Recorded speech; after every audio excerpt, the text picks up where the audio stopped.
Everyone is welcome to join any of the above. Our other partner in this endeavor tonight is the New Yorkers Against the Cornell-Technion partnership. And Terry will be speaking a little bit about that in a moment, and so will Max. I also want to recognize the 32 local peace and justice organizations that agreed to co-sponsor tonight's event, including campus groups, peace and justice organizations, and religious groups. They're listed on the program you found on your seat. Full exploration of the subject and airing of solutions. Welcome everyone to the Friends Meeting House, and thank you for coming out for this special event. My name is Terry Ginsberg, and I work with NYACT, New Yorkers Against the Cornell-Technion Partnership. I won't speak a lot about that. I'd just like to say that we have some really nice postcards that we just made up, and Anna is handing them out. And they contain our website address, and you should definitely check us out online.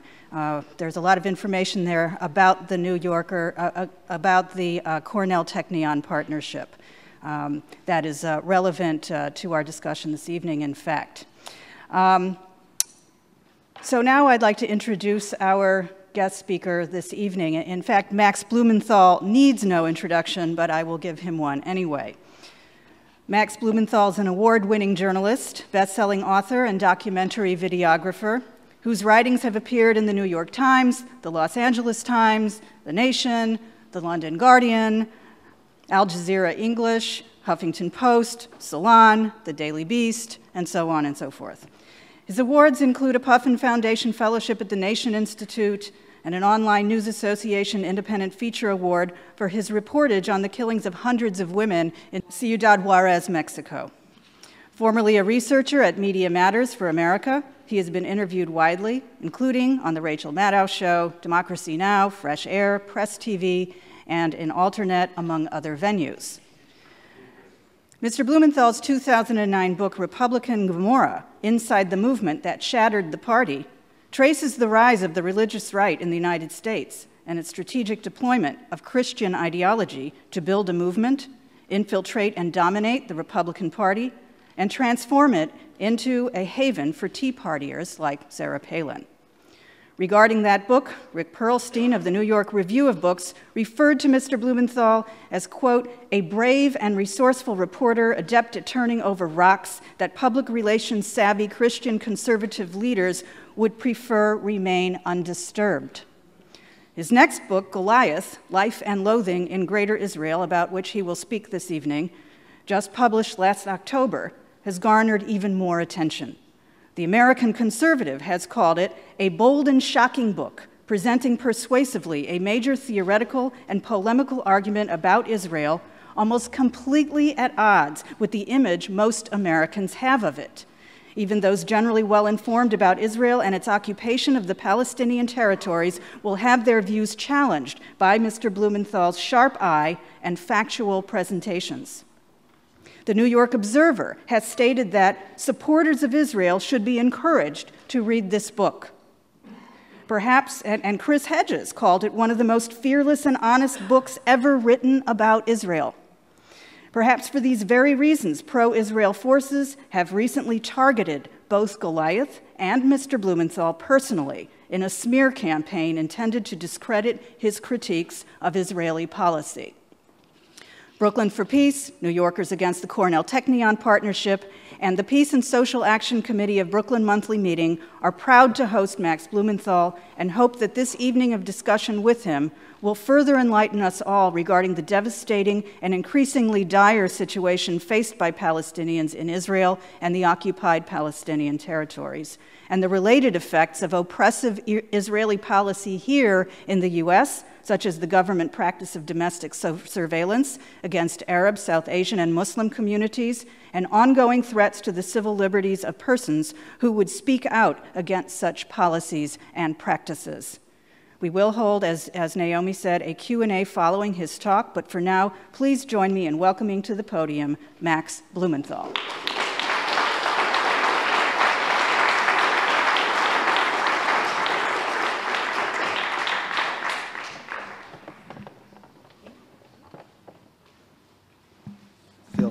boxed in here. Thank you for that really nice introduction. Thanks to, it's all good over here. Thank you to Brooklyn for Peace. This is my first talk in Brooklyn about my book. First time anyone invited me, so I just came to see all these nice people. And I lived in Brooklyn for a long time until I couldn't. You can't hear me. I thought I was, how's that? I lived right down the street for a while until I couldn't afford to anymore. And, I've been expelled from Brooklyn after failing to prove that I can make 40 times the monthly rent. I now live in Jersey City, but still kind of identify as a New Yorker, whatever that means. So it's really nice to kind of come to my ancestral homeland and talk about this issue. I want to talk about the collapse of the peace process. I want to talk about what that means for those of us who are campaigning for equal rights for Palestinians. I want to talk about Israel's response to the collapse of a peace process that has shielded it from international scrutiny and external pressure. But, I follow the news and several events. Maybe it's because I have like a one-track mind and I'm just completely obsessed. Like my mother says, I'm too obsessive. That I'm obsessed with this, but they brought me back to Palestine, these news events. When I saw Jay Leno outside the Beverly Hills Hotel this week protesting because the Beverly Hills Hotel is owned by the Sultanate of Brunei, and they have just implemented these very repressive anti-gay laws. And Jay Leno compared the Sultanate to Nazis and said, this is just like 1933 Germany. The Holocaust is coming. Hello. I think it's better for him to do the questioning of celebrities than to offer any of his own viewpoints. But nevertheless, the State Department, which constantly tells Palestinians, has told Palestinians since the beginning of John Kerry's attempt to create a framework for a framework, in his words, to just come back to the negotiating table while Israel has built 50 new settlement units a day since the beginning of the framework for the framework. The State Department has said that this boycott is legitimate, that they consider this a legitimate boycott. The State Department, which has condemned BDS. The Stanford University just divested $20 million from the coal industry, according to its Code of Ethics of Socially Responsible Investment. This is the same Stanford University that denounced the American Studies Association for their boycott of Israeli educational institutions like the Technion, which are knee-deep in the occupation, which are heavily involved in the research and development sector of the occupation. And CNN has aired a powerful documentary about SeaWorld's abuse and imprisonment of wild orca whales and their exploitation of workers called Blackfish, which has led to a cultural boycott of SeaWorld, with musical acts refusing to perform at SeaWorld, and children telling their parents that they don't want to see these abused whales in captivity. And SeaWorld is bleeding profits thanks to CNN, the home of former AIPAC researcher Wolf Blitzer, airing this powerful documentary, muckraking journalism on an abusive, exploitative entity. And then there's the State of Israel, which has refused to take in any Syrian refugees that I know of because they're, demographic threats, but just performed a dramatic and widely covered operation on a Syrian brown bear. I think they gave the brown bear back surgery, and this was covered in the international media as a sign of Israel's altruism and beneficence. And so it occurred to me that, I had some ideas for Palestinians, I wanted to mansplain to Palestinians for a second, that if they want to receive dignity from Israel, dignified treatment from Israel, or fair coverage from the mainstream American corporate media, if they want support from the U.S. government, from the State Department, or if they want the support of elite American institutions, there's some things they need to do. They need to wear bear suits equipped with solar panels while speaking in complex sonar blasts like orca whales while walking down the red carpet at the Oscars. It really seems to me that that's the only way that they can make that happen. Of course, there's another option, which is that those of us who support Palestinian equal rights, who are heeding the Palestinian call for boycott, divestment, and sanctions, take matters into our own hands, because none of this stuff is going to happen until we do so and create bottom-up pressure. The conditions are just not right among American elites, among the corporate media, and within U.S. government for anything positive to happen on this issue. That's why we're here tonight. So we also need to recognize that we're here tonight at an extremely opportune time for this kind of bottom-up grassroots organizing, Palestinian-led organizing around BDS. And it's because of the collapse of the peace process, which has been going on for decades, allowing Israel to continue to put new facts on the ground, to expand its project of Greater Israel, of illegal colonial settlements, of repression, of apartheid, while creating the impression in the U.S. that it is fighting for peace, and that it is interested in peace, and that this occupation and that the wall and the siege of Gaza are actually temporary projects if the Palestinians would just come to the table and negotiate away their future. But that's all over, and Martin Indyk, who was the chief negotiator for the State Department, who is a former researcher for AIPAC, the key arm of the Israel lobby, who told a pro-Israel group in 2009 that he left Australia, where he's from, and moved to Washington, that he made aliyah to Washington in order to protect Israel's security imperatives. His words. This man, who is really the fox guarding the hen house, who has been the fox guarding the hen house, who has been Israel's lawyer, in the words of former negotiator Aaron David Miller, who's kind of like the junior lawyer, junior partner in the law firm. Martin Indyk has come out and told the most prominent columnist in Israel, Nahum Barnea, that the peace process is over and it's all Netanyahu's fault, it's Israel's fault. Even Martin Indyk has been forced to blame Israel. He did so anonymously, speaking on background, but we all know it's him. Another U.S. official was so upset by what happened, so upset with Israel's behavior, the Netanyahu government's behavior, that he said that I guess we need another intifada to get the peace process going again. That's how desperate the U.S. has become.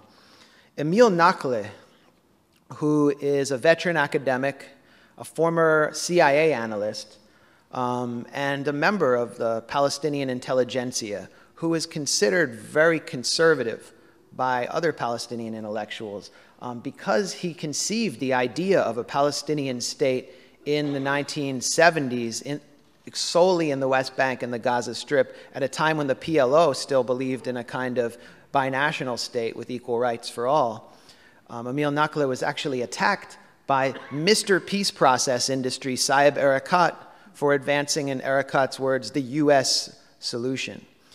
Nakhle has come out last week and said that the two-state solution is over. There is no way that it's physically or geographically or politically possible. We should do away with it and never speak of it again. And not only that, but the whole peace process has been a sham. So from the most conservative sectors within the peace process industry, there is a solid consensus that there will not be a US-led two-state solution anytime in the near future. And meanwhile, Israel continues to ethnically cleanse, continues to build settlements. What does this mean for Americans and for the US?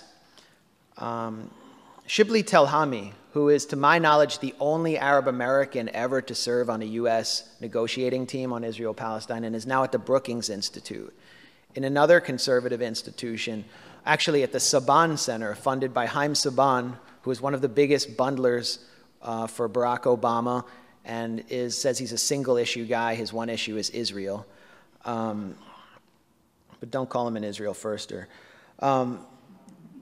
Telhami commissioned a really interesting poll 2 months ago, conducted by a GfK, which is a very reputable polling firm, and he asked Americans, 1,000 Americans across the political spectrum, if the two-state solution is deemed to be a failure and collapses, what do you favor, a democratic single state or a Jewish state? And by a margin of 64 to 20, American respondents to this poll declared that they favored a democratic single state to a Jewish state, which simply means that they just need to be informed that the two-state solution is over, khalas, and then they will come around to support the democracy that they claim to believe in their own country.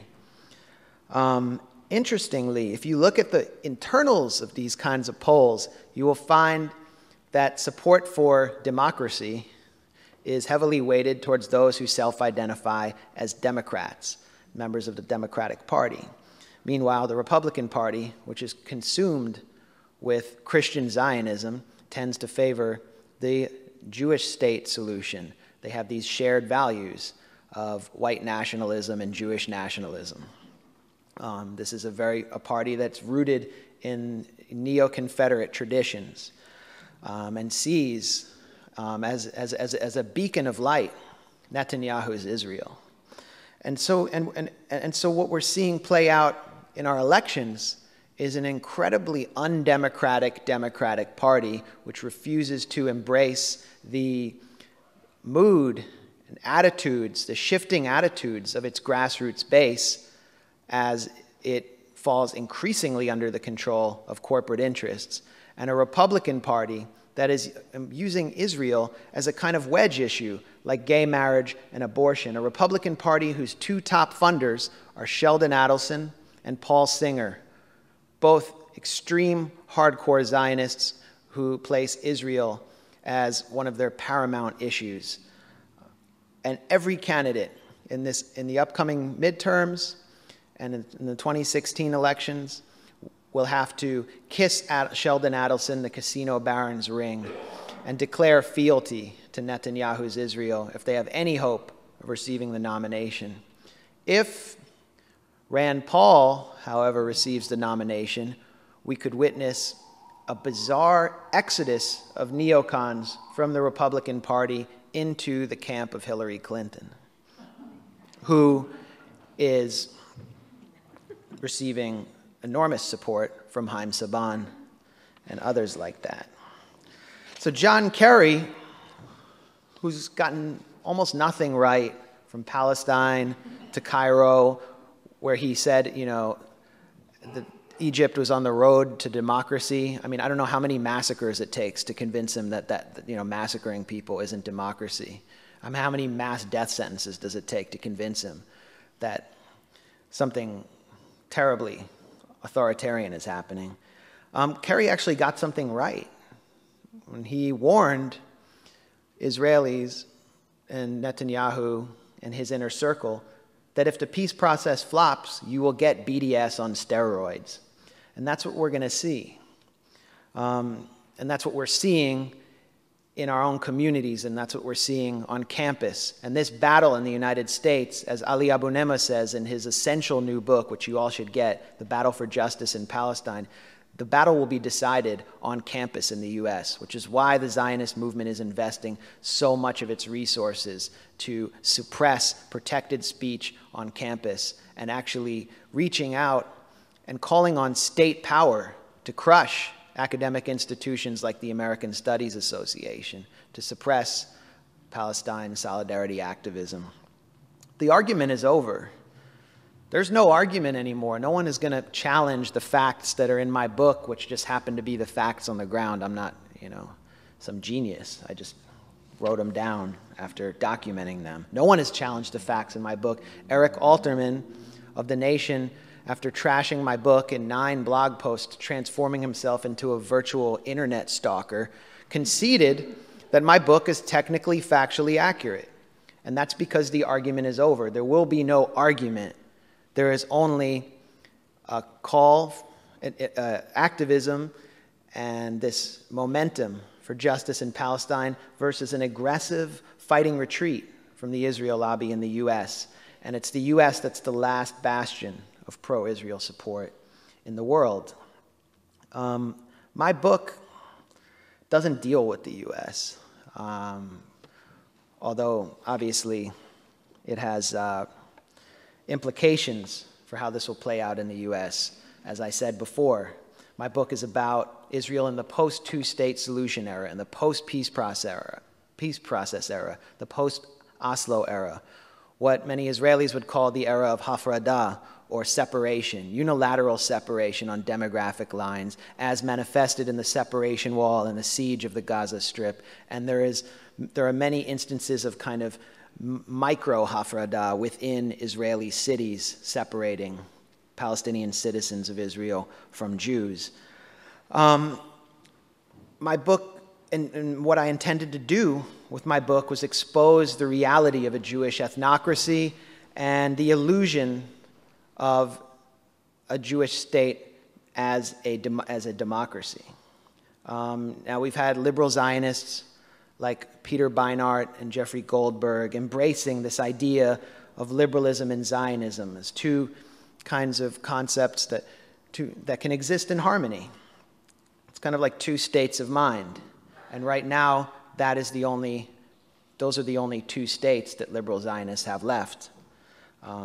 The actual two states have been eviscerated, and my book addresses Israel-Palestine as a single unitary entity under the control of one apartheid regime with different matrices of domination for different populations defined according to ethnic and religious lines.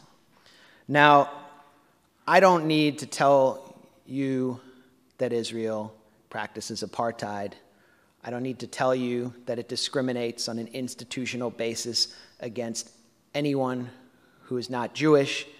We can just listen to Benjamin Netanyahu, the thrice elected leader of Israel, who just introduced a new basic law in response to BDS, what he calls attacks on Israel's legitimacy, a law that will represent the funeral of liberal Zionism if it's passed.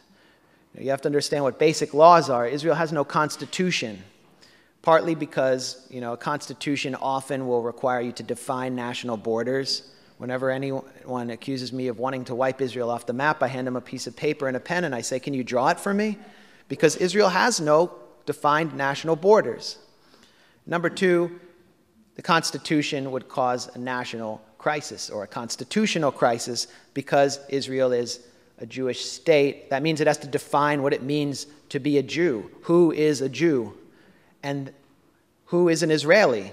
Israel has thrice redefined what a Jew is, readjusting it according to the imperatives of Zionism.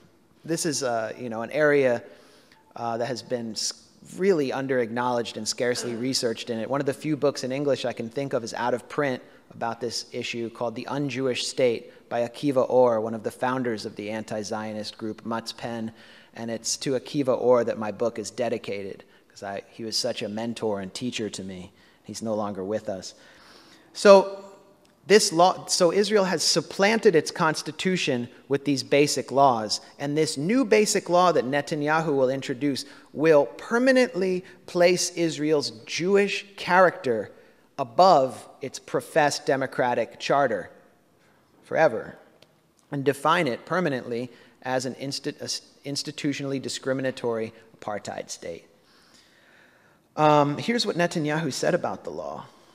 He said, this law will consolidate the fact that Israel is the nation state of one people only, the Jewish people, and of no other people. And therefore, in order to bolster the status of the state of Israel as the nation state of the Jewish people, we need to ratify it.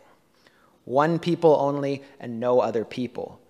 He said it will protect individual rights of non-Jews. He didn't even refer to them that way. But he doesn't refer to them as another people because Israel doesn't recognize minorities as a group. They refer to them in Hebrew as members of minorities.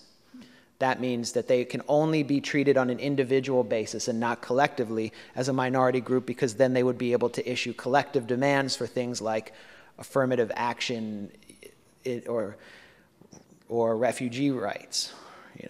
This is very dangerous. to the Jewish state. So this law will take that off the table for good. The law was timed for Independence Day. Independence Day is a holiday that Israel's just observed. And Independence Day, one of the most popular places to go is Canada Park, which is near Jerusalem. And it's a nice, idyllic place. I've been there. There are trees and, kind of a vast forest. It looks almost European. There are picnicking grounds. Israelis grill meats and sing nationalistic songs as Americans do on July 4th and watch fireworks. The interesting thing about Canada Park is that if you wander into those woods, you'll trip over the ruins of Beit Nuba and Yalu and Imwas, which was known as Emmaus in the New Testament, where Jesus met with some of his disciples. And you will consider the ruins of these Palestinian villages, which were ethnically cleansed in 1967, whose residents were forced from their homes at gunpoint and sent marching to Ramallah, never to return, after watching their homes demolished before their eyes. And so you could stumble upon the well of Yalu or the destroyed church of Imwas, this former Christian village, and consider what has been buried beneath these pine needles that have fallen from the trees installed by the Jewish National Fund, a 501c3 nonprofit that raises tens of millions of dollars in the U.S. and builds forests deliberately above and over the ruins of Palestinian villages which have been ethnically cleansed to deliberately prevent their residents from returning, and which is extremely actively involved in the settlement enterprise in East Jerusalem. And you'll wonder what lies beneath those mountains of pine needles and those piles of lies. Palestinians, of course, know about what's buried beneath, what lies beneath the forest. It's their history, it's their heritage, it's their homes, it's their land. And that's why on Independence Day, Palestinians observe Nakba Day. The Nakba refers to the Palestinian catastrophe of 1947 and 1948, when 750,000 indigenous Palestinians were expelled and ethnically cleansed to enable Israel to establish itself as a Jewish state with a Jewish majority. This year, 10,000 Palestinians protested Israel's Independence Day, just as Frederick Douglass protested July 4th in the U.S., declaring that he could never see July 4th or America's foundation as anything but a crime until slavery was outlawed and discrimination against African Americans was completely abolished. And Avigdor Lieberman looked with great consternation on these Palestinian protests, these observances. Avigdor Lieberman is the foreign minister of Israel. He is the leader of the second largest party, which is currently in a coalition with Benjamin Netanyahu's governing Likud party. Avigdor Lieberman is the second most popular politician in Israel. He is a former bouncer from Moldova and baggage handler at Ben Gurion International Airport, who was a right-wing thug at Hebrew University who attacked Palestinian students with bicycle chains, and has since become one of the major political figures and the possible successor to Benjamin Netanyahu as prime minister. Lieberman, who called for the drowning of Palestinian prisoners in the Dead Sea, who called for the bombing of the Aswan Dam in Egypt, which would have caused at least hundreds of thousands of casualties. Lieberman was described by Haaretz, the voice of the liberal Israeli public, as the last possible hope for peace, because Lieberman is the only viable successor to Netanyahu that I can think of who favors, at least rhetorically, a two-state solution. Of course, his two-state solution will require the transfer of 250,000 Palestinian citizens of Israel living in the north in the Arab Triangle by redrawing the borders around them. And so Lieberman comments on the Palestinian protests on Nakba Day, and he declares that Palestinian citizens of Israel are a fifth column. And he says, to those Arabs that took part in the Nakba Day procession and waved Palestinian flags, I suggest that next time they march directly to Ramallah and stay there. This is the second most popular politician in Israel. Lieberman represents what the Israeli geographer Oren Yiftachel describes as, or he advances what Yiftachel describes as vertical apartheid, whereas the economics minister, Naftali Bennett, who is the third most popular politician in Israel, another viable candidate for prime minister, advances horizontal apartheid, the project of greater Israel, of building out. Bennett wants to annex much of the West Bank so that Israel can build settlements legally, unfettered, to normalize the settlement project. Lieberman has said that even though he lives in the settlement of Nokdim, he will give up his settlement house if Israel can be recognized permanently as a Jewish state for one people only, and they can transfer out those 250,000 demographic threats in the north. That's very similar to the Labor Party's vision, to Yitzhak Rabin and Yossi Beilin's vision of the two-state solution, an extremely Jewish state separated by walls and this kind of panopticon surveillance system from a Palestinian state under the control of an authoritarian, autocratic Palestinian authority living in what Lieberman calls cantons. And so that's vertical apartheid. And it's why Lieberman campaigned in 2009 on the slogan of no loyalty, no citizenship, meaning that those Palestinian citizens of Israel, he's talking about Palestinian citizens, not those who are occupied, if they refuse to swear loyalty to the Jewish state and basically convert to Zionism, they will have their citizenship rights taken away. That's what Lieberman proceeded to do with his party, with the full support of the Likud party, and with support even from the Labor Party when it was run by Ehud Barak. It was Barak who supported the call, Netanyahu's bill, to advance loyalty oaths for anyone seeking Israeli citizenship, which would have applied to the Palestinians in Jerusalem. And one of the first things I did when I started writing my book was just to hang out in the Knesset and speak to these legislators who were advancing these laws, try to get a sense of what they believed. One person whose name was on so many of the laws was David Rotem from Lieberman's party. He is a settler. He was the chair of the Constitution Committee in the Knesset, which is important, as I said, because Israel has no constitution, so they kind of make it up as they go along. And Rotem, when I met with him at his settlement home, he first explained to me why he would never let an Arab live next door to him. And he said, it's because when this home was being built, it was built by Palestinians, and I caught one of them writing his name on the wall. And I said, why are you writing your name on the wall? And he said, when you leave, it's going to be my house. And so he said, so I don't trust the Arabs. And then he told me, he looked into my eyes and he told me that the tyranny of the majority is the essence of democracy. And that really distills in one line the logic of Israel's right-wing rulers. In fact, that distills the logic of Zionism itself.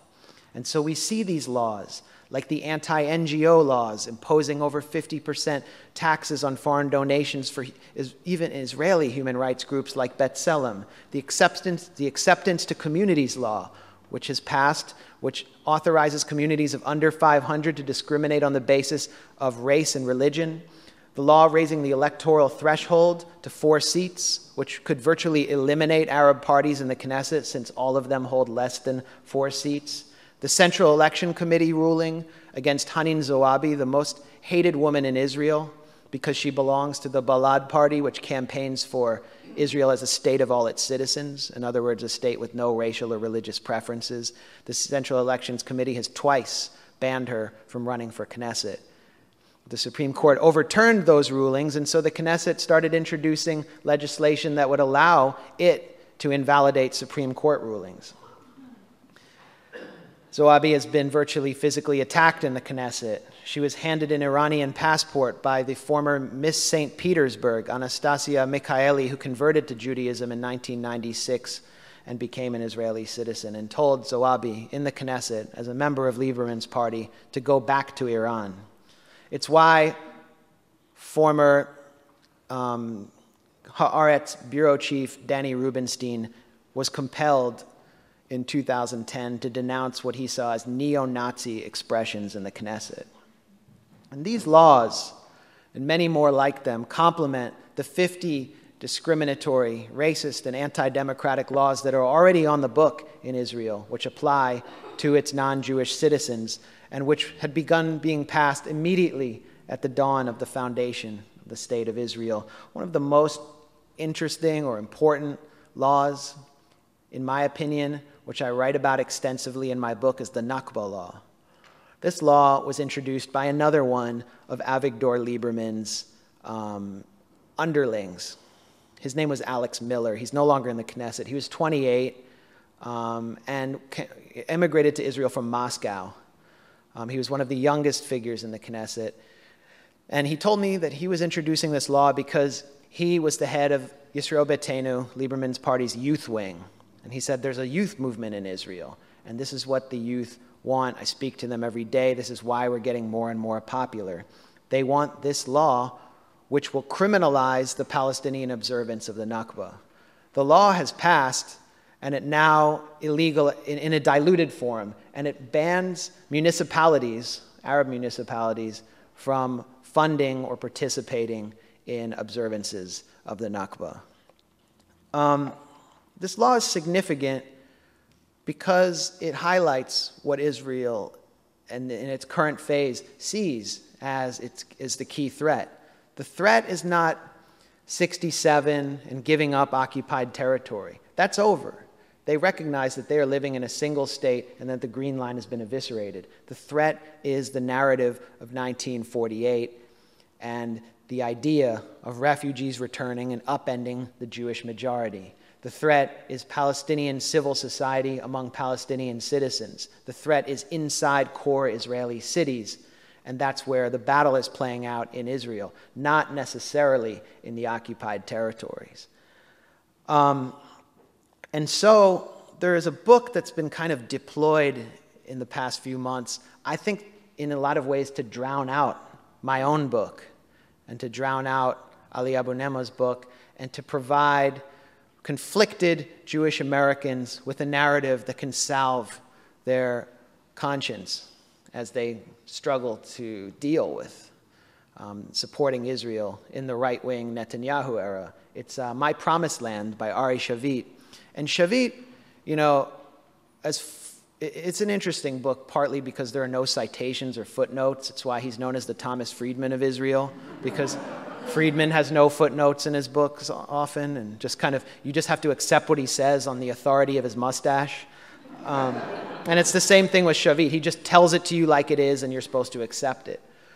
Shavit is, you know, a liberal Zionist from Israel's enlightened public.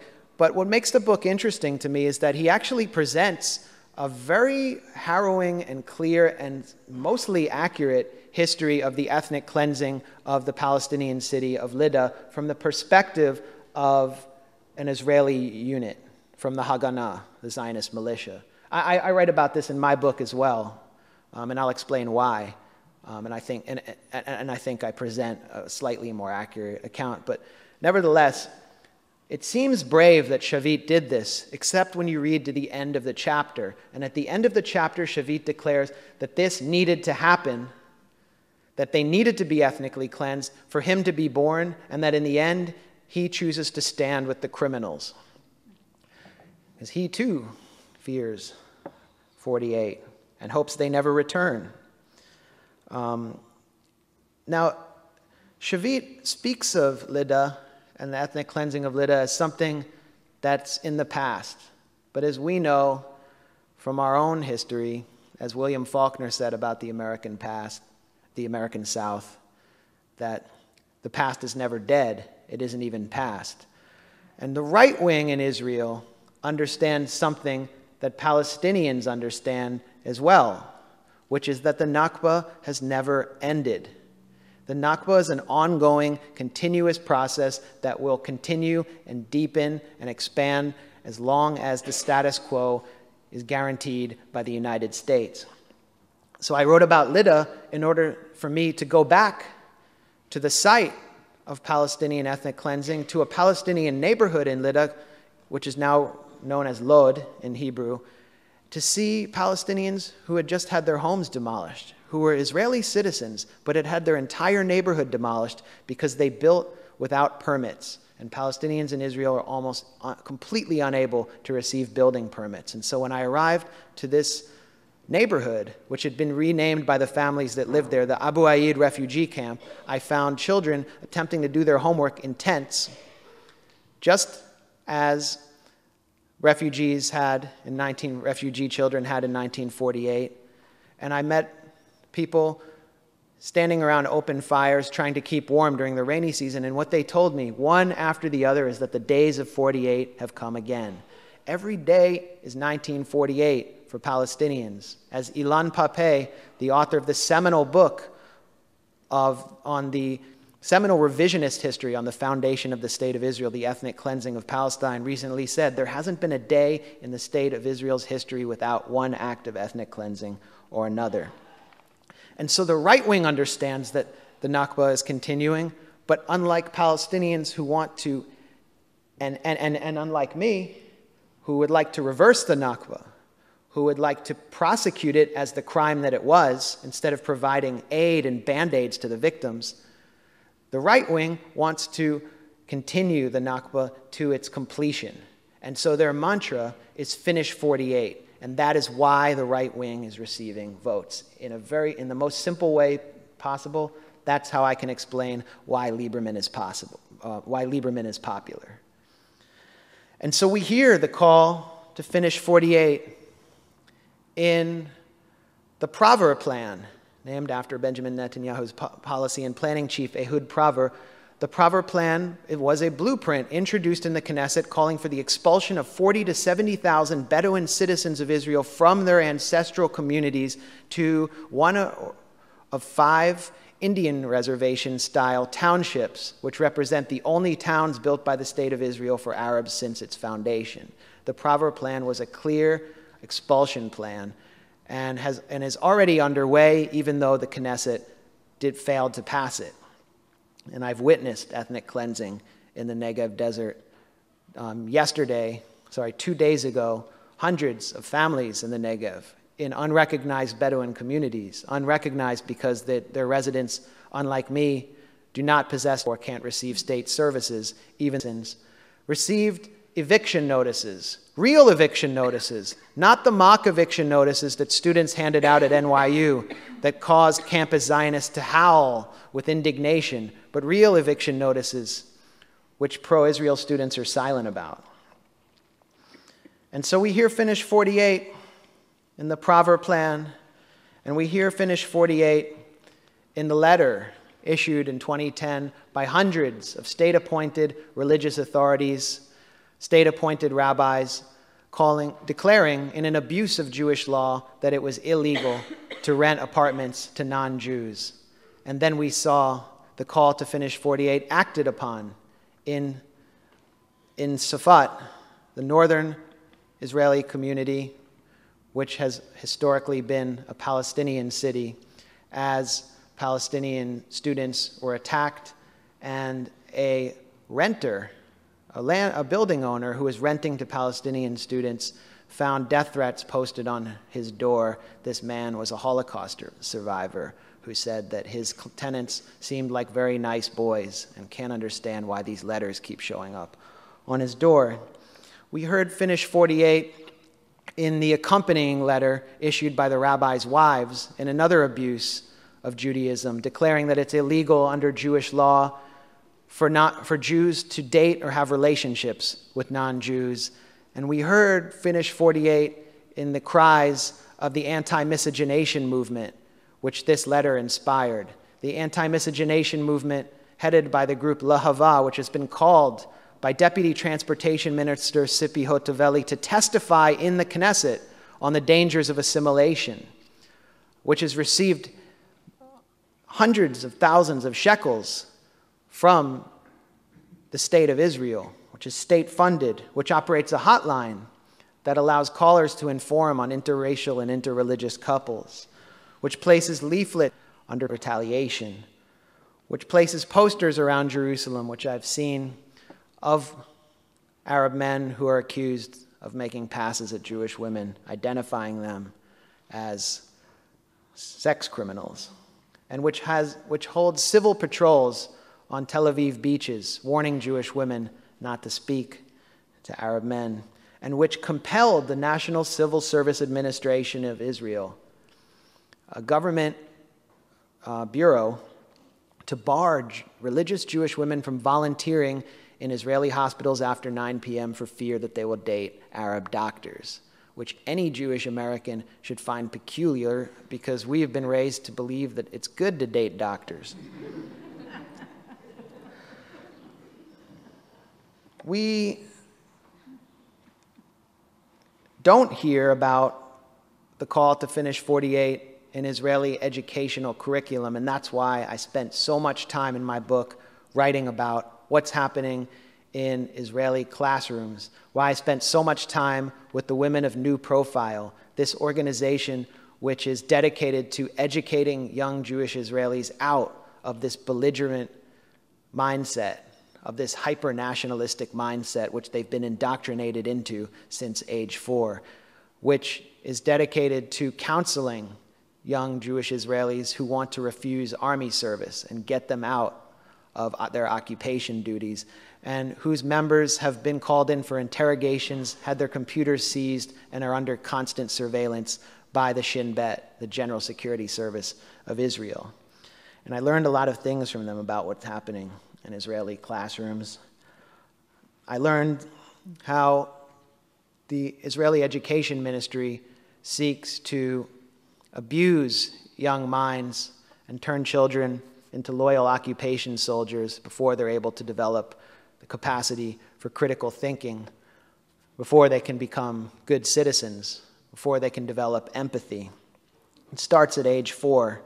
It's why we see so many Israeli Democracy Institute polls showing racist attitudes rising, especially among Israeli youth, that they have more racist attitudes than their parents and their grandparents, attitudes that compel them to declare rates of well over 50%, that they would refuse to sit in a classroom with an Arab, that they would refuse to live next door to an Arab. 35% of Jewish Israelis in the 2011 Israeli Democracy Institute poll declared support for detention centers for Arabs during wartime. And when is wartime in Israel? Well, it's conducted almost perpetually. So these are very disturbing polls, and we have to look in the schools to understand why these numbers are rising.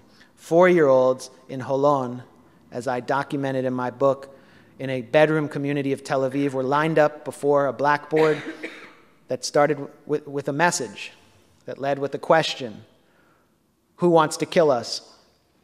The question pointed to some answers: the historic enemies, the perceived enemies of the Jewish people, Egyptians, Persians, Nima, and Ali, and Palestinians, or it says Arabs and Nazis.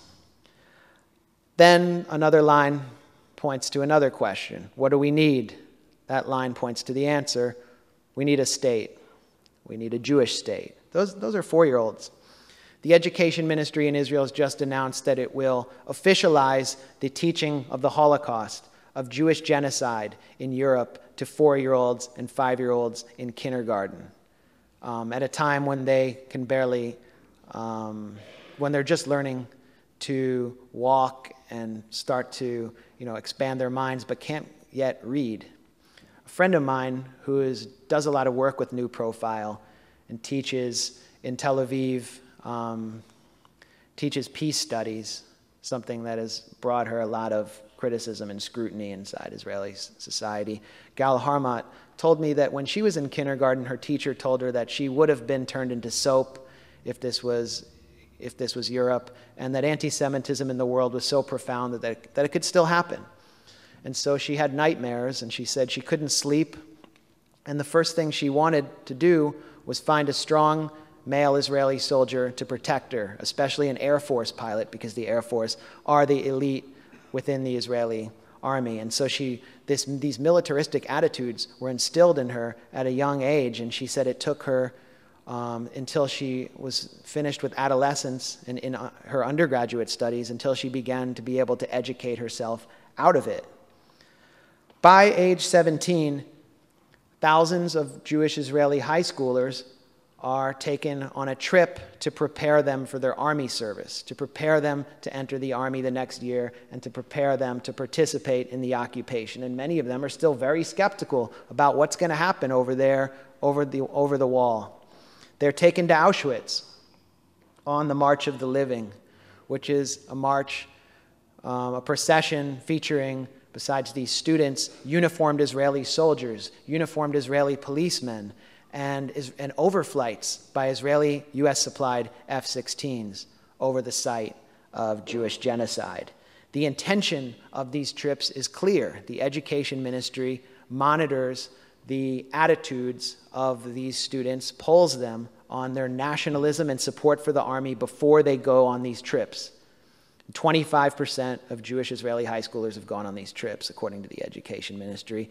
And after these trips, the education ministry has documented a marked rise in nationalism and support for the army,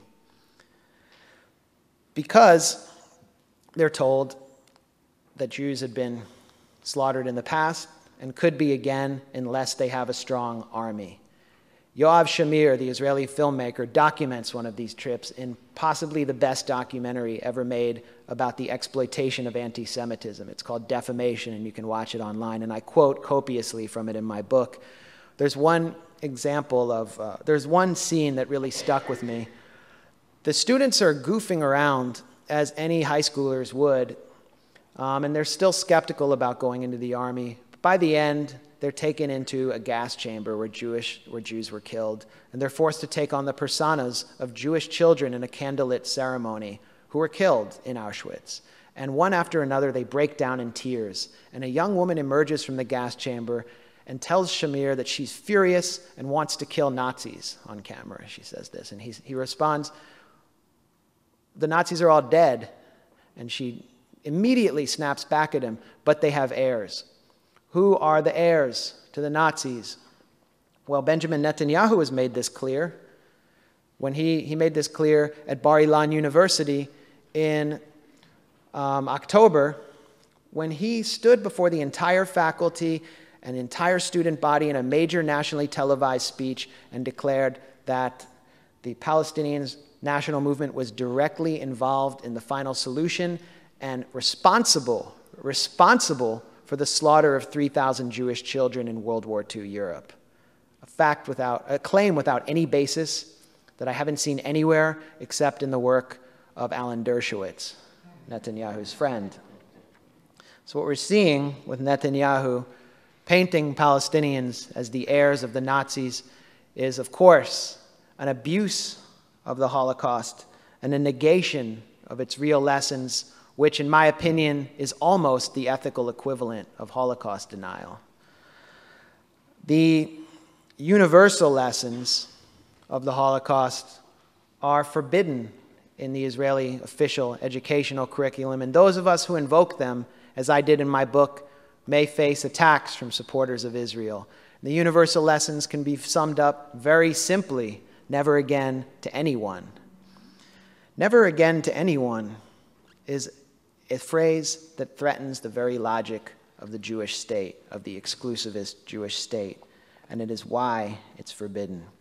If the Jewish state wanted to produce more humanistic attitudes among its youth, it would take them to see what Israel has done to the Gaza Strip. Not Auschwitz, but it takes them to Auschwitz for a clear reason. And so we're in the spring season right now, and this is a very significant time in Israeli society. It is a time of holidays, very intensely observed holidays which occur one after another. Passover, the observance of the Jewish exodus from slavery in Egypt, when we declare that in every generation they have risen up to destroy us. Then Yom HaShoah, the observance of the Holocaust, the Shoah, when Israeli legislators stand up in the Knesset and read off the names of their relatives who were killed. And every Israeli citizen is compelled to stand wherever they are in the middle of traffic in a supermarket and listen to a siren blare for 2 minutes. A very intense ceremony. Then Memorial Day, when Israel observes the soldiers who have died and are told that they've died in combat, even though the highest cause of death in the Israeli army is suicide and fratricide, and not deaths in combat. And then finally, Independence Day, which represents the deliverance from thousands and thousands of years of unremitting, continuous oppression and persecution of the Jewish people embodied by the Jewish state. The Jewish state is their deliverance. And for many, it is a time to remember. It's a time to celebrate, just like our holidays here. But for others, especially for the most extreme supporters of this right-wing coalition, this right-wing government, it is a time to hate, and it is a time for blood vengeance. The Shin Bet, Israel's General Security Service, has just warned that there could be a massive hate crime and massive wave of hate crimes against Christians when the Pope visits Israel. There have been a wave of attacks in northern Israel, attempts to torch a mosque in al-Fahim in the Arab Triangle, the largest town whose residents Lieberman has called to be transferred. Incidentally, the World Zionist Organization has just called for planting 100,000 Jewish colonists in northern Israel to quote-unquote balance the Arab population.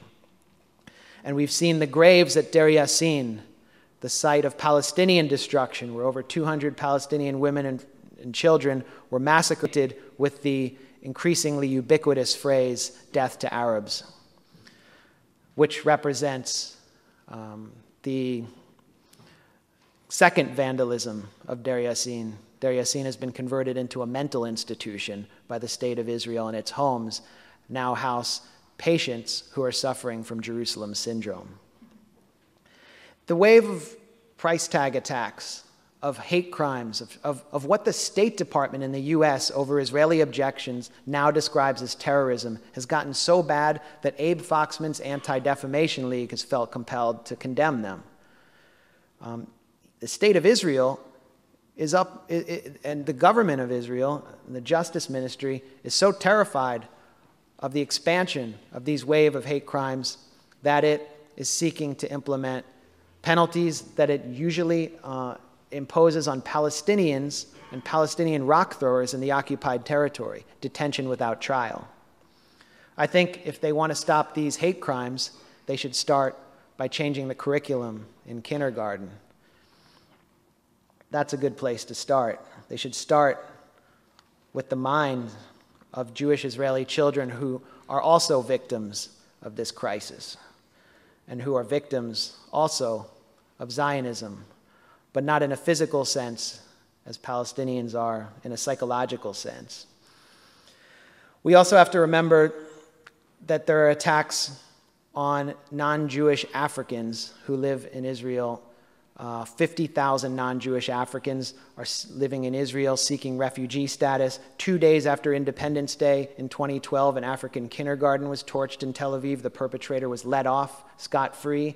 It led straight to anti-African riots days later, with key Israeli legislators, including Miri Regev, the chair of the Interior Committee, declaring before 1,000 anti-African protesters in Tel Aviv that Africans represent a cancer in Israel's national body.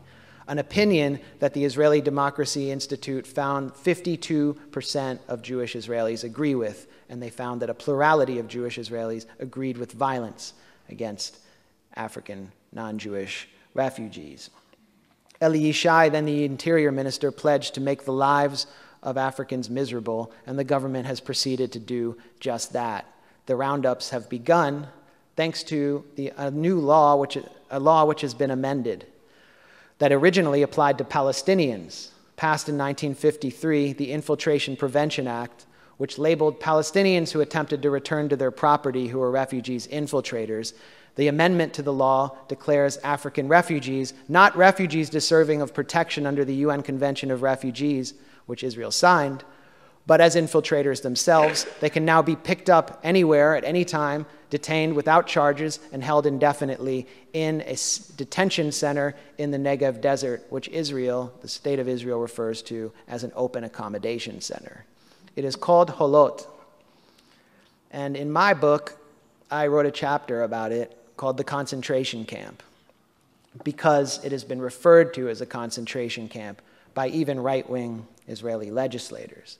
Because Arnon Sofer, the Israeli government aide and advisor who is known as the key demographer in Israel, who the government consults on strategies for reducing the non-Jewish population in Israeli-controlled territory, has produced a blueprint for reducing the African population, was presented to the government in 2012, and it calls for rikuz. Rikuz is Hebrew for concentration. It is the same word featured on the website of the Yad Vashem Memorial Foundation Memorial Museum, which is Israel's Holocaust Memorial Museum, to refer to the treatment of Jews in occupied Europe.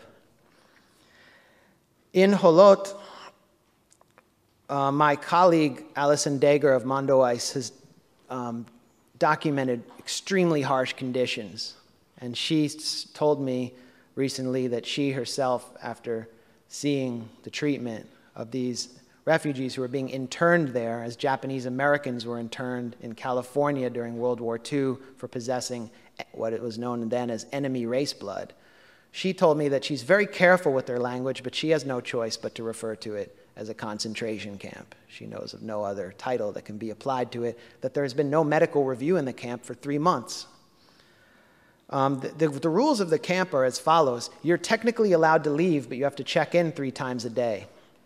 There are about 500 to 1,000 people there now, and the population's growing as the roundups increase. But there's nowhere to go, and you're not allowed to work. You're only allowed to work in the camp for pennies doing janitorial work. And you have to be locked down in the camp at night. You have to be segregated from the Israeli public at night for fear that you will assimilate. Many of these Africans speak really good Hebrew, much better than Alan Dershowitz or Abe Foxman, and are really productive members of Israeli society. That's a threat. And so this situation kind of reminds me of something that we thought we had left behind in the past in the United States. In the 20s and 30s, there were communities across the US which imposed ordinances to keep their communities white. And they forbade the presence of African Americans after dark. The historian James Lowen has called them sundown towns. And we saw them from Seattle to Portland, which are still very white, to Montgomery County, just outside Washington, D.C. With the Holot Open Accommodation Center, Netanyahu has transformed Israel into the world's largest sundown town.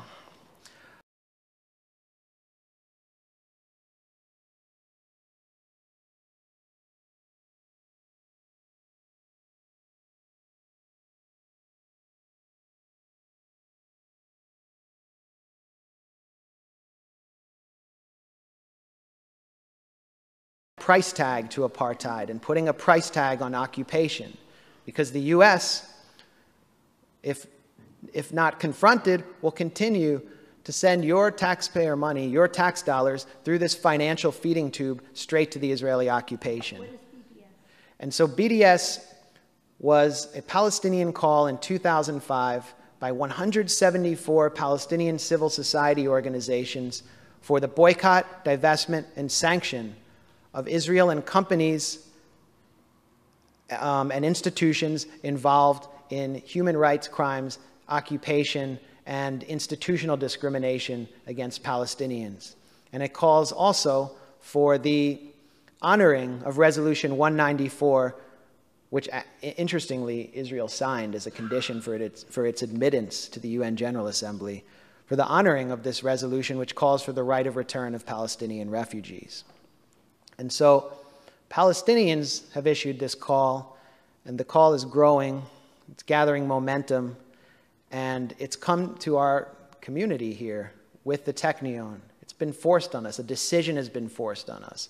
Are we going to comply with a sustainable and profitable occupation, or are we going to get in the way? And I guess with that question, I'll wrap it up and take your questions. Thanks a lot.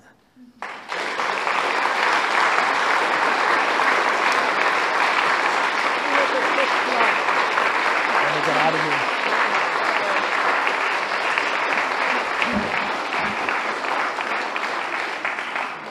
Okay, before we go into the question and comment period, and by the way, it's not just questions and answers. You can also make a statement if you'd like to. You'll line up at that microphone over there and be taken in order. I just want to mention that we never charge money for these events, but that doesn't mean they're free. And we have to pay for publicity. We have to pay for overtime for the caretaker of this building. Freedom isn't free. Freedom isn't free. And printing and everything costs a lot of money. So we will continue to run these events because that's what we're about. But of course we can do more and do better if we can collect some money for that purpose. So I want you to know that there'll be 3 people circulating little tins asking for your donations. Please put in whatever you can. And proceeds will be split by the... Thank you. And Elsie will be running the microphone.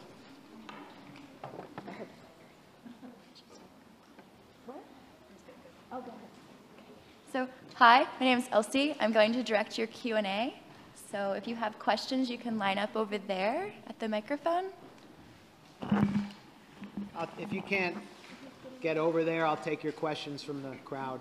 Okay. And should I hold the stand? So if you can't get over to the microphone, raise your hand and I will call on you. Yes. Hi, thanks very much for a really interesting talk. Thank you. I was wondering if you could just talk a little bit more about something you dropped at the beginning about the battle moving to college campuses. I'm a college professor, and I actually just like to have an idea of what to be on the lookout for, but I'm curious. Have you noticed? Well, there's a definitely polarization. I mean, and it's hardening, but it definitely seems to me, and this is just the students who show up in my classes are not very pro-Israel at all. They're sort of pretty sympathetic and open to. Where do you teach? I'm sorry? Where do you teach? I teach out at Hofstra. Oh, okay. Yeah, I don't know about any activism happening at Hofstra. But what you're talking about is a generational shift. I mean, that's something that I kind of represent. I went through a certain process of like de-Zionizing my mind. I was born in 1977, so I went through, the first Intifada, second Intifada, second invasion of Lebanon, then Cast Lead was like my breaking point.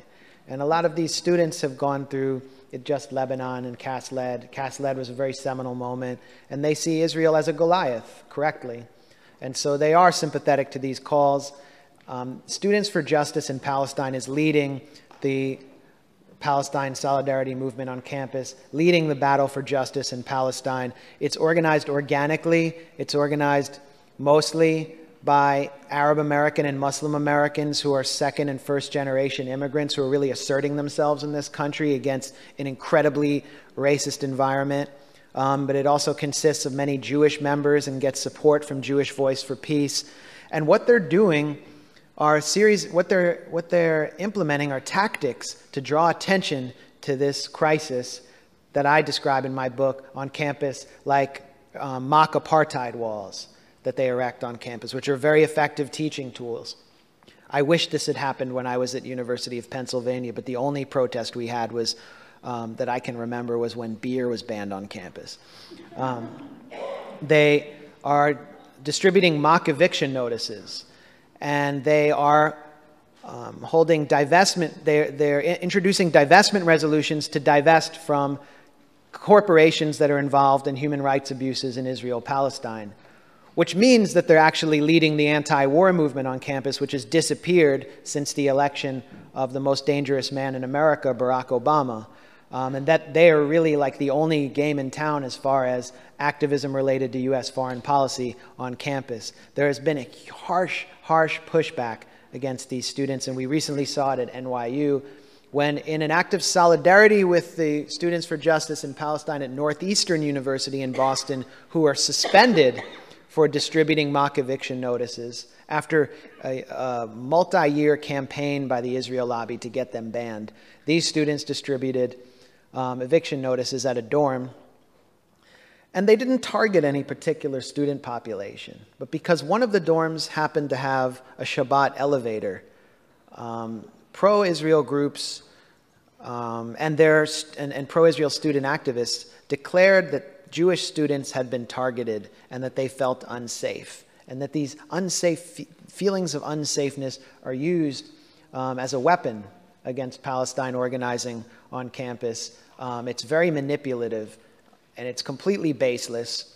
But they've attempted to go to the administration and demand that the administration protect Jewish students, as if the pro-Israel lobby speaks for all Jews. It's very anti-Semitic for them to claim that Israel speaks for all Jews. And so the NYU students have been accused on Fox News by a pro-Israel NYU student of being connected to Hamas, of being violent, of being basically terrorists, and of course being anti-Semitic. And there is a petition on a website run by David Horowitz, someone who recently said, this right-wing reactionary figure who recently said that if you're black in America, you get a free ride. David Horowitz is running a petition to get the NYU Students for Justice in Palestine banned. And what we're seeing there are issues about civil liberties. The Northeastern University Students for Justice in Palestine was unsuspended because the ACLU stepped forward and threatened a lawsuit because their speech was being repressed. I think liberals who aren't necessarily sympathetic to BDS or Palestine solidarity will start to come to the fore and be forced to defend these students and their free speech, because they kind of represent a continuation of the free speech movement that started in Berkeley, that every liberal is sympathetic to. And so the momentum is shifting in their direction for that reason. The Israel lobby on campus is increasingly isolated, but it has more money than God. I mean, Hillel has had hundreds of millions of dollars pumped into it. This is the key Jewish communal group on campus. And you have these gleaming Hillel houses in often blighted urban areas with no attempt to do anything for the surrounding area. These Hillel houses generally boycott Jews. They have a boycott of Jews who are like me, who are anti-racist and therefore anti-Zionist. You're basically not allowed in there. There is a movement to break the vice grip of Zionism called Open Hillel, and 2 Hillel houses at Vassar and Swarthmore have actually declared open Hillels, that they'll be open to people like me. They'll be open to hearing from Palestinians. They'll be open to hearing all different perspectives, something that I think Jewish Americans generally want. That's kind of how we've been raised, is to hear people out. And I think this movement will expand, but Hillel has harshly condemned them and is attempting to perpetuate the boycott of Jews. And just finally, I just want to just note something interesting to me, which is that in South Dakota, where there are almost no Jews, there is a Hillel house at the University of South Dakota, and it has like 8 members, and they wear, yarmulkes and talit, and they like to blow shofars and observe Jewish holidays, but none of them are Jewish. They're Messianic Christians. They're evangelical end-timers who I believe, according to their eschatology, that in the end of days, when Jesus descends in his white throne above the hill of Megiddo, that all but 144,000 Jews will, if they fail to convert, will burn in an everlasting lake of fire, which is, doesn't seem friendly to Jews. In any case, the Jewish Daily Forward asked Hillel International, Hillel, which condemned Open Hillel, what do you think about this? And they refused to comment. So according to Hillel, with their silence on this group and their opprobrium and condemnation for anti-Zionist Jews, evangelical Christians are more Jewish than I am. And they get to decide who's a good and a bad Jew. And obviously, that's something that we have to reject. Next. Thank you so much, Mr. Blumenthal. A lot of the discussion that I see around BDS is centered on the power of institutions that are so essential to the survival of Israeli Zionism. Large companies, college campuses, lobbying firms, and whatever. How can someone like myself, and presumably many people here who are not keyed into such institutions, how can we participate? Well, I think BDS is like right now an educational movement, but it also has. It can have an impact with these divestment resolutions, if only the faculty, the administration at Stanford would do what they did with this, environmental divestment initiative. Of course, they're very afraid of, losing donations and offending alumni. But even on an educational level, I was recently I was basically like airlifted into the University of Michigan and parachuted into the middle of campus. I was asked like hours before to come in and be the guest speaker because they were going to debate their divestment resolution on campus. And when I arrived, I saw a line, like not around the block, but like around the street of 1,000 students waiting to get in. And only 600 could get into the largest hall on campus for this debate. And I got to get up and like drop science on the occupation before 600 students. Not all of them were hardcore Students for Justice in Palestine activists. These were just people who wanted to know the facts about the occupation and about apartheid. And the live stream of that event was viewed by over 22,000 people, which I think is more people than watch CNN at any time, unless you count like airports and hotels. But, so that was an educational triumph, and that's the reason that I brought up this poll in the beginning, the Telhami poll. How will Americans respond if they see that the two-state solution is gone, the peace process is over? They support a democratic single state. And so education is so important to bring the facts to Americans who are, organically sympathetic to these calls for justice, but don't quite know enough and don't feel confident enough to act. I think, I'm involved in activism through like what I'm doing as a speaker and as a journalist, but I'm not someone who's going to be able to explain to you the nuts and bolts of the movement, and that's why it's important to be here and to talk to other people about what needs to be done to challenge Cornell-Technion. And I think, finally, when you act locally, you're building powerful coalitions, and we're seeing really incredible alliances building. I was just in St. Louis, where Veolia, which is a French company that basically dumps Israeli waste in Palestinian-occupied territory, was going to take over the city water supply. Veolia is at the top of the BDS list. And this is St. Louis. This is like kind of like a broken city. It's like not Detroit, but it's in pretty bad shape. And it's been kind of like deliberately broken. And a small group of Palestine solidarity activists got together and said, we want to stop Veolia. What do?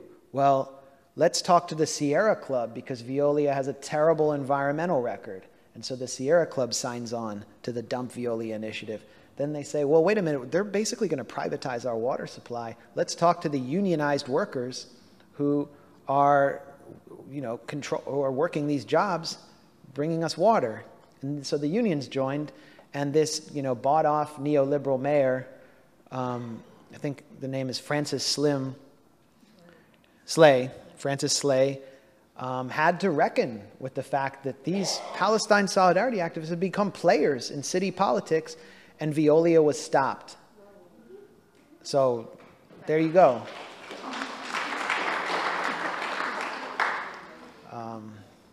So that's about the best I can do. Thanks a lot.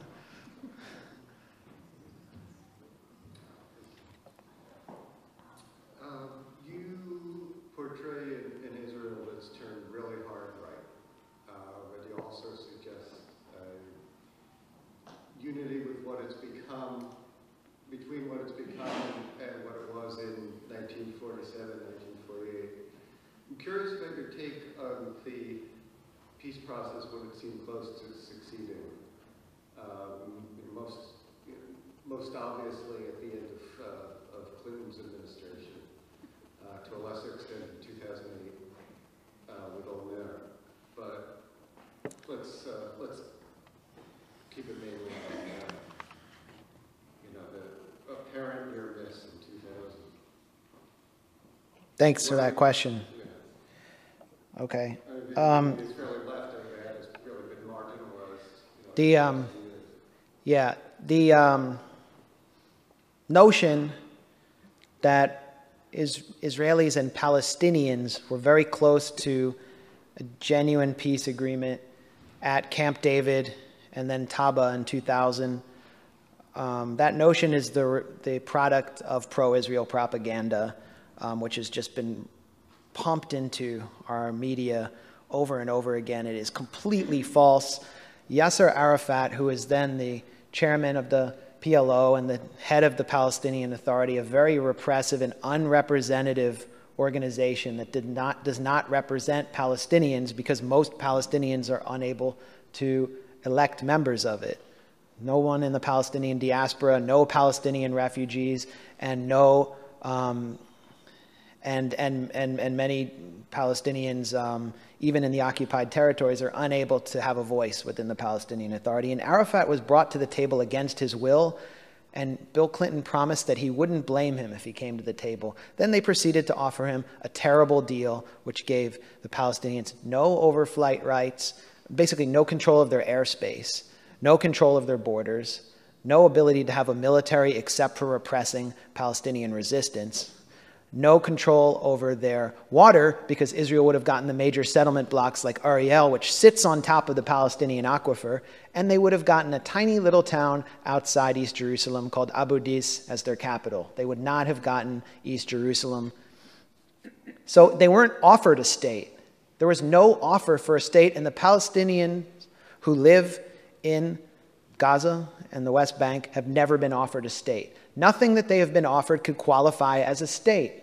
And each year, each time this offer comes to bear, it's considered an offer.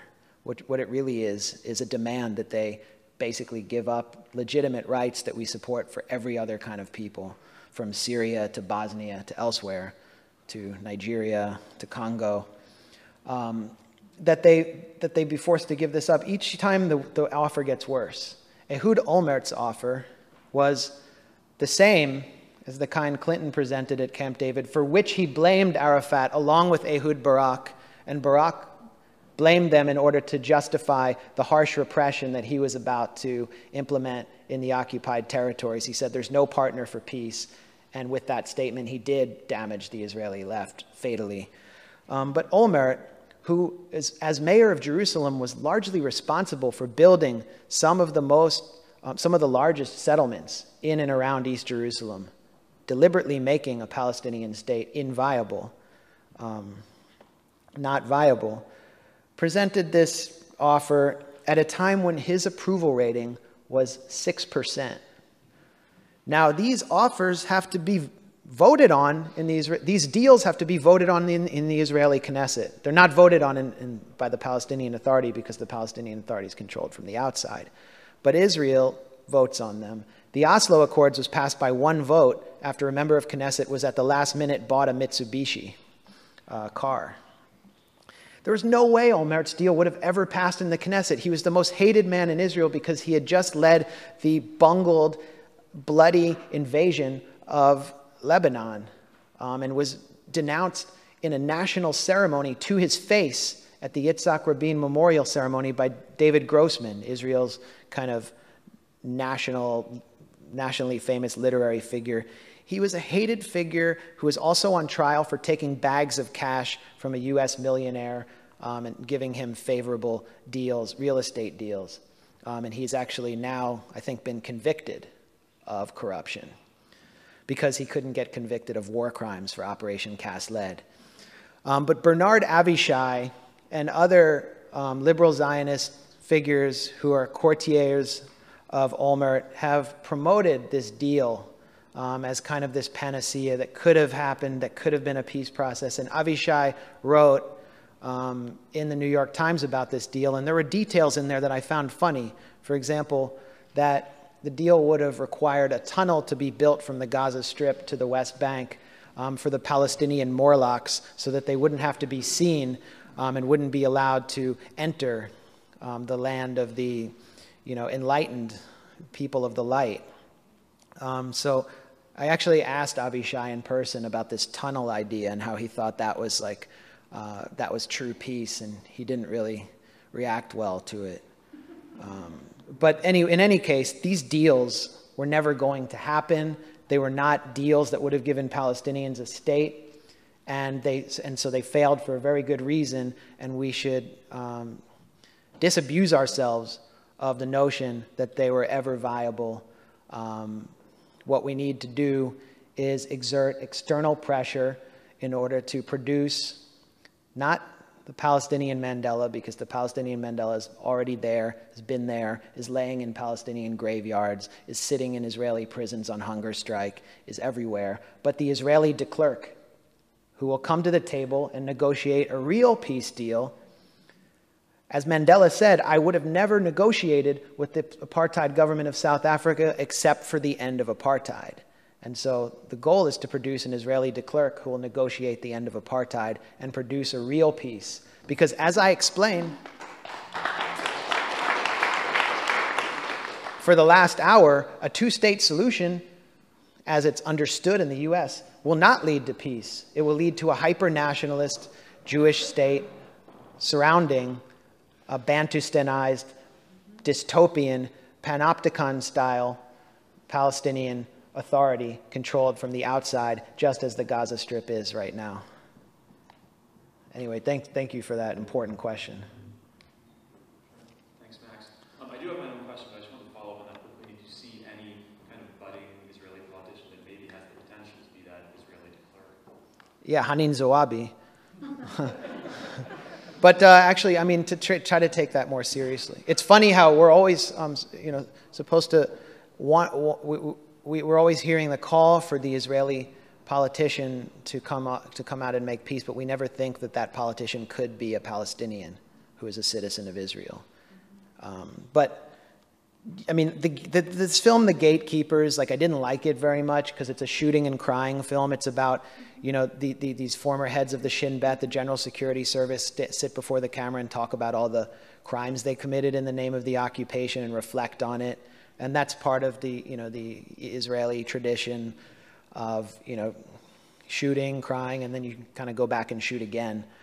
They haven't really, they don't understand the roots of why these crimes occurred, but they are reflective people, and they do recognize the reality of the occupation because they're very highly educated, they're trained in the intelligence services to read this analysis, and they tend to recognize the reality that they're in and try to get the best outcome. And so I think the Israeli de Klerk, if it is to be a Jewish Israeli, will come from the intelligence services, and we've seen these figures in The Gatekeepers who appeared in The Gatekeepers, and Meir Dagan, the former head of the Mossad, actually mounting really the only effective the only establishment challenge to Netanyahu right now. So that's where I see it coming from, if it is to come. Okay. Yeah, I had a question too. Well, first, thanks. My name is Kayvon Ashari, and I just had a really simple, specific question. I'll leave it for you to provide any necessary information and context for our audience. I'll speak up. Yeah. And sorry, my question is just, what do you think of the Washington Free Beacon? And I'll allow you to explain if you want to. Well, I don't really want to talk about, I don't think they deserve like too much energy from my trachea or whatever, my voice box. Like they just don't deserve it. But, this is a neoconservative publication in Washington, which has been heavily involved in smearing me. They most recently attempted to claim that I inspired a Ku Klux Klan member who killed 3 people in Kansas City in attacks outside a Jewish community center. They attacked my parents for hosting a book party for me, and basically having me. And I told them, my mother ordered pizza, which is material support for anti-Semitism. I mean, it's really ridiculous. And they're part of the right-wing echo chamber. They recently went after a Palestinian student at the University of Michigan who was leading the divestment initiative and said that he was a Holocaust denier and wanted to kill Jews because he had posted a picture of himself on Facebook cutting a pineapple. Now, I could spend the next hour explaining how they got to that point, but they'll do anything to smear those of us who are involved in this movement, especially if we're effective. So I mean, I kind of, I kind of appreciate that I'm being attacked and others are being attacked. This outlet exists as part of a right-wing echo chamber and can't really have an impact unless those attacks stick in the mainstream. And I don't really see the mainstream picking up on it. Haaretz, which is, the liberal Israeli newspaper, actually replicated the attack on me, claiming I inspired this killer. It's really weird how Zionists blame a Jew for what a neo-Nazi did, but I'll leave that aside. And then within an hour, they took down the article after it was pointed out to them that it was completely false. So it failed to stick in the mainstream. What I noticed, though, about this publication is that it's always defending Sheldon Adelson and promoting Sheldon Adelson. And one of its writers, Alana Goodman, who has spoken with admiration of Meir Kahane, the extreme racist, terrorist Israeli rabbi, and has said that has called Sheldon Adelson a great patriot, and it must mean that Sheldon Adelson is funding this outlet. And I have also heard that Paul Singer, the Republican neoconservative fundraiser, is pumping his money into this publication. So it's interesting to note who's behind it and what their agenda is. And I really don't think they want to be going after me or people like us. It's just that they see that the battle, as I said, has shifted to campus. It's shifted to the grassroots, and they're no longer as interested in attacking liberal Zionist groups like J Street. They're not in the fight over, the peace process and the two-state solution. They're in a fight against a very amorphous kind of movement, and attacking me isn't really going to do any good because they can't deny me a job. I mean, I'm basically unemployable at this point. It's like I'm basically, I don't have funders. They can't attack Ali Abu Nema because he has a self-funding organization, Electronic Intifada. All they can do is kind of promote us in a way. So that's very ineffective. And that's, I think, the power of BDS, is that there is no real leadership except for Palestinian civil society. And so unless they can win the argument or do something else that I can't even fathom, they can't defeat BDS. Washington Free Beacon. Yeah, I mean, they posted, they were the ones who first introduced us to George W. Bush's paintings. And they said, the headline was, "The greatest president ever also happens to be a pretty good painter." So, I mean. Thank you for the book, Max. I bought it back in March. 1 second. Yeah. If we're going to be signing books and selling books at the end, we're going to have to move along. All right, let's take all three at once. And quick answers, sorry. I love the sound of my own voice. It's just so. 1, 2. Bought the book back in March during Israeli Apartheid Week. Kind of plowing my way through it. Can only take about 10 to 20 pages a day. It's very, very gruesome, but I encourage everybody to buy it and read it, and buy another copy and give to a friend, which I'll do tonight. Thanks. But I wanted to, speaking of BDS, wanted to mention, I worked with Abdallah, New York, the New York campaign for the boycott of Israel. And I have a bunch of flyers I'll leave out back. Why do I boycott Israel? And on the back, a whole bunch of products that it's very easy, just don't buy them. Including SodaStream. We're now doing a campaign with Jewish Voice for Peace against SodaStream, which I'm sure people hopefully are aware of, is made in a settlement in an industrial park called Mishar Adumim in the West Bank, in a settlement called Ma'ale Adumim. And we're targeting right now on Zabars on the Upper West Side, which has led to some very interesting conversations outside the store. Wanted to mention July 9th is 10 years since the International Court of Justice ruling saying that the apartheid wall is illegal.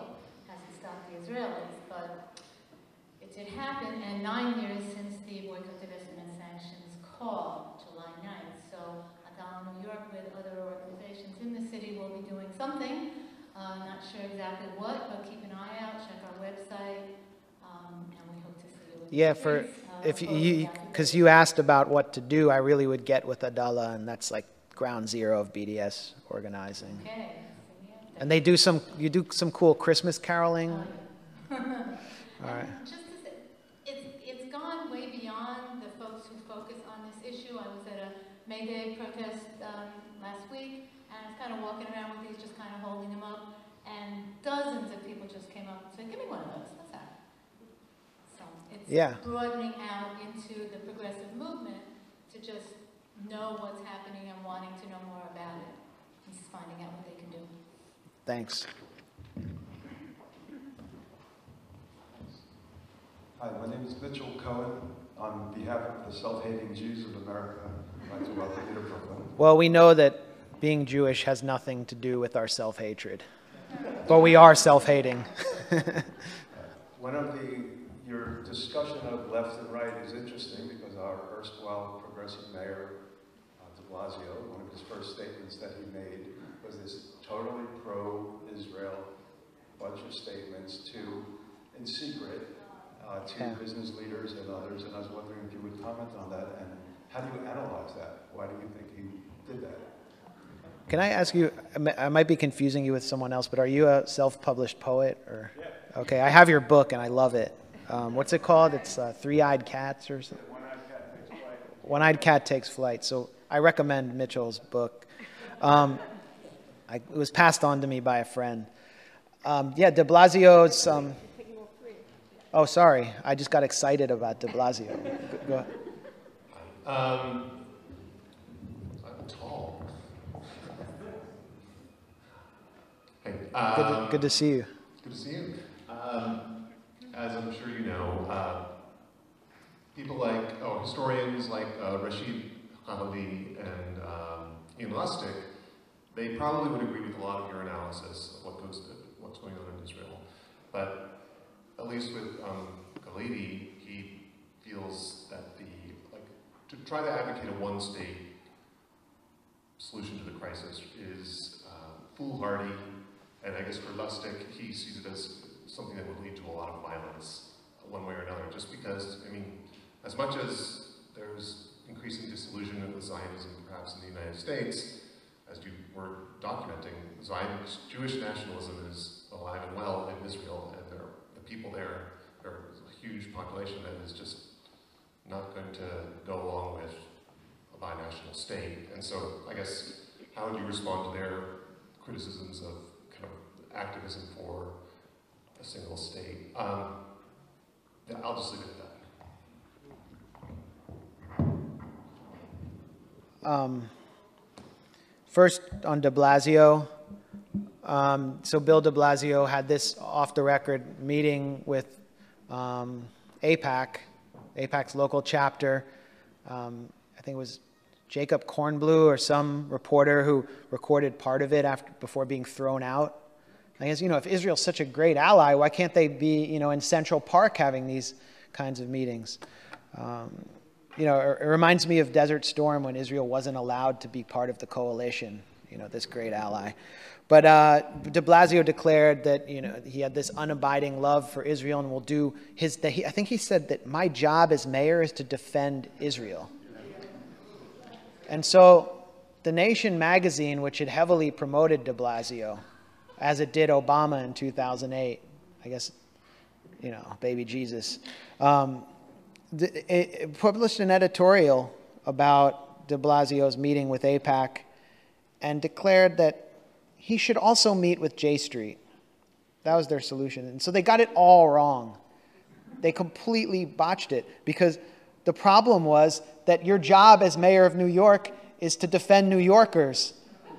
Your job is to represent the people who elected you, not some nuclearized apartheid state 5,000 miles away. So that was, kind of embarrassing, but it's exactly what we could expect from a progressive mayor who does intend to do some positive things for this city, which is overcompensation. It's why he's appointed Bill Bratton. I mean, partly appointed Bratton because of the federal monitoring from Ray Kelly, but he's bringing in someone who's addicted to the broken windows theory of policing, who's going to crack down on the homeless more harshly than Kelly did, who's just rebranded the Muslim profiling system, the demographics unit that Kelly implemented, which was actually based on Israeli control of the West Bank. He's basically the perfect person to bring in to rebrand everything that Kelly did. Bratton actually invented stop and frisk. And I know Bratton from LA. I lived in LA for 5 years. And in LA, Bratton was the one who established the relationship between the LAPD and Israeli security forces and started bringing his officers, his top brass to Israel to see the apartheid wall, the separation wall, and marvel at it and learn Israeli tactics. Recently, members of LAPD went on a trip to Israel. I think it was reported in the LA Jewish Journal. And the new police chief is Bratton's like student, Charlie Beck, and they said that they were interested in bringing Israeli drone technology back to LA. So that was on the record. So I mean, there are disturbing things beyond Cornell-Technion that are happening under de Blasio's watch. And of course, Cornell-Technion is a project of Bloomberg, but we have to watch out for this police training as well, and the relationship that Bratton has forged with Israel. And then finally, the one state. You know, I mean, I favor a one state, a democratic single state, but what we are, the phase we're in is not a phase where we can start arguing about solutions. Of course, you have to have a goal, but first you need a demand. And the demand is just for Palestinian equality, for the right of return of refugees, so that people don't have to be warehoused perpetually as surplus humanity in the Gaza Strip, where 80% of the population are refugees. And you need a tactic for advancing that demand, which is the boycott, divestment, and sanctions movement. But it could amount to a variety of scenarios, and that's why I think Ali Abu Nema's book, The Battle for Justice in Palestine, is important, because Ali has spent the last decade researching and writing about possible solutions, and one thing he looks at is Northern Ireland. And he looks at the Dayton Accords, which resolved the Bosnia crisis, for the return of refugees, which the U.S. helped devise. So there are blueprints on the table, but when you talk about a one-state solution, what you're faced with are people like Lustig and Khalidi, who I respect a lot, who I've engaged with in public, who I've learned so much from, who often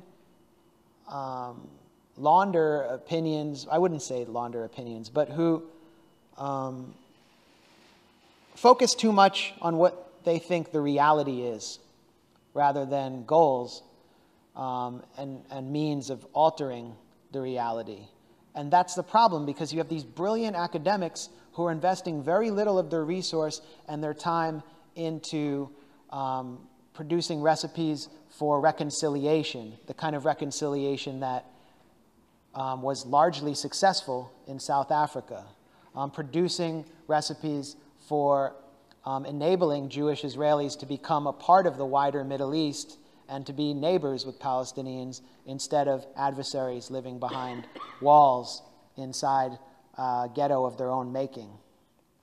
And so I think it's unfortunate that these academics seek to suppress calls for equality by pointing to the way it is, rather than actually applying their resources and their intellect. I mean, these are two of the most brilliant figures to ever touch this subject, to produce recipes for getting out of this bloody impasse. And it's why I really respect what Ali Abu Nema is doing, which is just a very forward-looking vision, without being impeded by the status quo or the way it is, or the reality.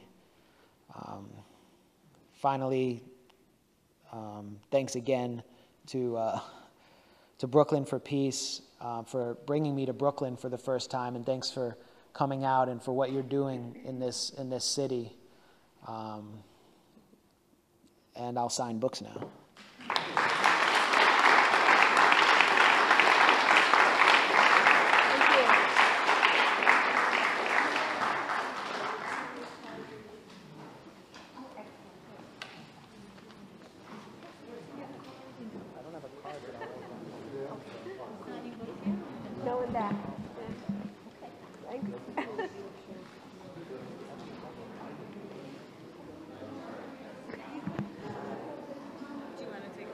Yeah. The books are on for sale in the back. Yeah.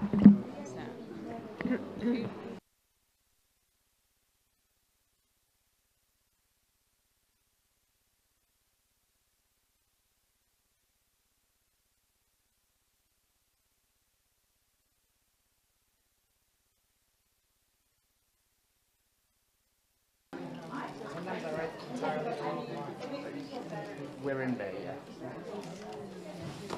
Thanks a lot. Thank you. I appreciate it. Great to meet you. Oh, sorry. Oh, you want my name on it as well? Well, I can just sign. I'd like to. You can just sign. All right, good. Enjoyed it very much. Sure. Thanks for 965-2812. Oh. Oh, man. Thank you. Are you shooting? Can I do I have to talk on these? My name is Iris. I think I left my... Oh, I dropped it here. Okay. All right. Good. Right. Left-handed. Left-handed. That's right. I say I'm dyslexic, so I... What's your left? Thank you. Sorry? It's to your left.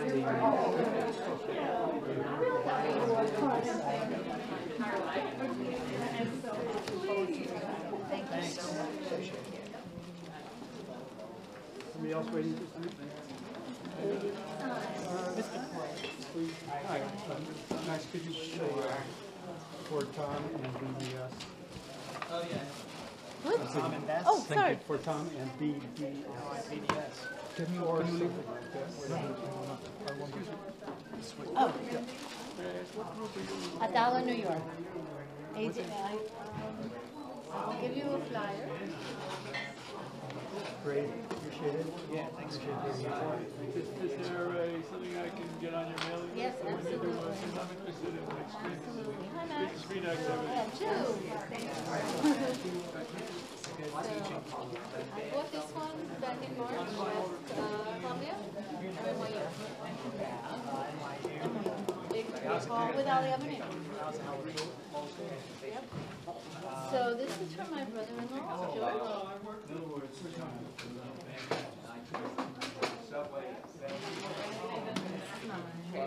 So.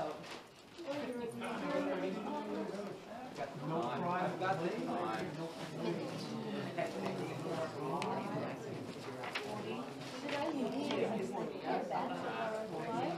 Is that something you would like to put down?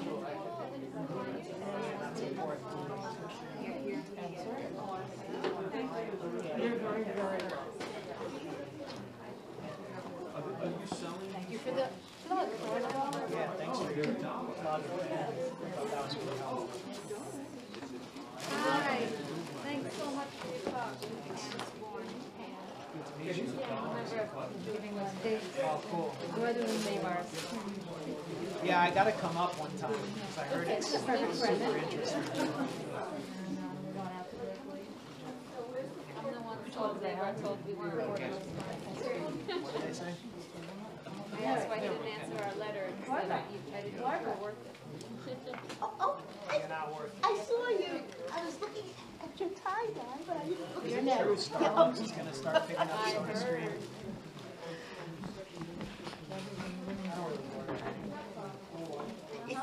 Yeah. Thanks a lot. Do you know what's going on in Palestine? I'm really pleased to be here. You're very good. Oh, yeah, we tried. We saw it with Iraq. And you know, it just feels that the U.S. clamped down and said, no, that's it. It's not fair. These are the things that would make a difference. The occupation would end tomorrow. Yeah. But of course, the other side of that coin is that Israel's doing exactly what we want Israel to do. That is the eyes and ears and taking care of this. Yeah, oh, really? Okay. If I'm wrong, I hope so. Well, yes, well, maybe this is true, because I actually think that what Perry said about apartheid really was meant to be. It was not a slip, I think. That he